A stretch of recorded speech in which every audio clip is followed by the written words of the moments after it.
I play drums for, you know, a living, and it's pretty crazy that I'm able to even do that. But I love it, and I've been doing it for a living for the past 10 years now. But I mean, playing them for about 25 to 27. That's a long time. It's a big gap. Started when I was 3, and then I mean, it just stuck with me. No matter how hard I got away from them, not how hard I got away from them, you know what I'm saying? No matter how hard, no, that's not even what I'm saying. Other options to try different instruments is what my point is. I was able to have the experience of like, hey, you want to take trumpet, fill your name out on the slip, took it home, and I remember my mom was like, are you sure you're not just filling that out because you just want to do something with music? And I'm like, wouldn't we rather get, you know, have drum lessons? And the next day, she got me drum lessons, and drum teacher didn't last that long because I had exit stage left with Neil Peart playing the YYZ solo. The first lesson he came, I said, yeah, that little practice pad's neat and everything, but check this out. Have you heard this before? This poor guy was sitting on my bed going, wow. And about 2 more times of that, he didn't show up. I would have quit too. He was wanting me to do this, what you should be doing, single strokes, double strokes, and I was like, you gotta be kidding me.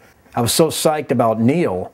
He's the reason I started to understand that you could do that on drums. I always thought that that was Alex, Geddy, and Neil playing different percussion instruments. Ideas come from other ideas. I developed a rhythm saw based off of a kid's scrapey little stick that you see when you're in kindergarten or whatever. That's exactly where the idea came from. The freehand technique, which is using one hand, being able to play rhythms normally played with 2. Maybe that's what I'm known for. However, of course, that was inspired by Kenwood Denard. And he is the one person that enabled me to think I can do whatever I want if I just try it. What frustrates me about the industry is that it's not easy to get gigs.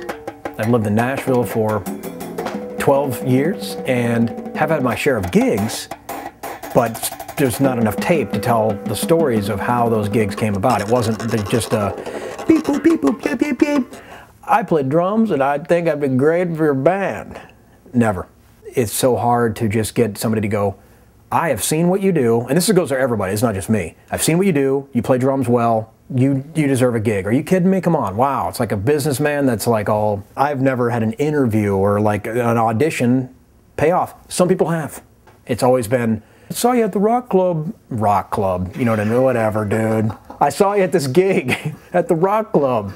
And would you like to come out on the road for a little bit to see if it works out? Sure.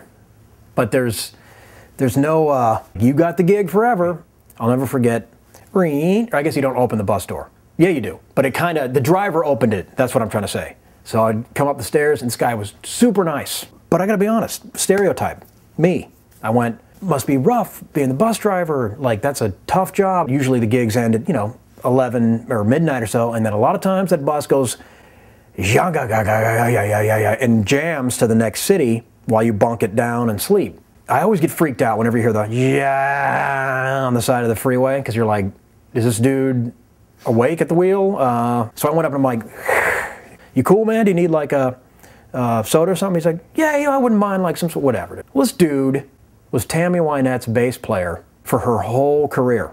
And unfortunately, when she passed away, which totally, that was sad, what happens to the guy's gig? Gone. For about a week, I'm like, oh, the bus driver's watching us play. I wonder if he likes music. I'm being a total idiot. And he's like, I had to do this because there was no savings from the gig. I guess recently I've kind of realized that some of the events that I get to do are the drum festivals or some clinics that at the end of the day, after I get slaughtered by these other peer drummers that are amazing, I always feel like I'm pretty stale. I was down in my drum studio practicing and trying to get better. Why? Because I just saw a ton of more other drummers that it never ends, which is so awesome, that killed me. The drummers, it's not going to end, so keep going with it. Learning, drumming, and as soon as you think you got something cool going, which normally I don't, but hey, you're going to see, it doesn't matter, bazillions of ladies and gentlemen that play the kit that are like, oh, should I burn my sticks now? The answer is no. The answer is you should keep your sticks and you should play.